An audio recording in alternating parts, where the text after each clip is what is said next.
සුබ දවසක් හැමෝටම යාළුවනි. ඔයාලා මේ සතාව දැකලා තියෙනවද? මෙන්න මේ මම මේ වීඩියෝ එකේ පෙන්නන්නේ මේ සතාව ඔයා දැකලා තියෙනවද? මේ සතාවගෙන් ඔයාලා හැමෝටම මාර කරදරයක් නේද? මෙයා හිටියත් කමන්නේ. ඉන්න එක මෙයාලා අපිට වදයක් වෙනවනේ.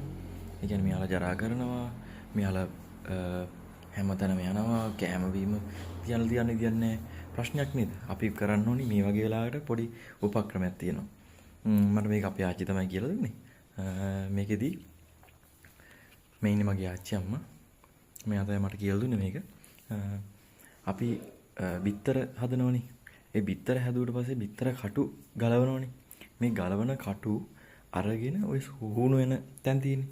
ඒ හුණු වෙන තැන් වලින් පොඩ්ඩක් දාලා තිබ්බහම ඒ කියන්නේ ඒ හුණු හිතන්නේ තමන්ගේ බිත්තර තමයි මේ කුඩු කරලා දාලා තියෙන්නේ. ඉතින් මට මේ ස්ථානයේ වාසස්ථානයේ සඳහා සුදුසු වෙනක් නෙමෙයි කියලා හිතලා එයාලා මේ තැන් වලින් අයින් වෙලා යනවා. ඒක අපි try කරලා බැලුවා. මම කියන්නේ ඔයාලත් try කරලා බලන්න. මේක සාර්ථක වුණොත් කමෙන්ට් එකක් දාගෙන යන්න. පොඩ්ඩක් ඉන්න. හැමෝටම බලන්න share කරන්න. මම follow කරගෙන යන්න.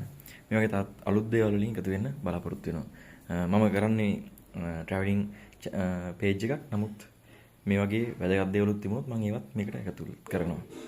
ඇතුළත් කරනවා. ජය වේවා. උත්සාහ නැහැ හැමෝටම.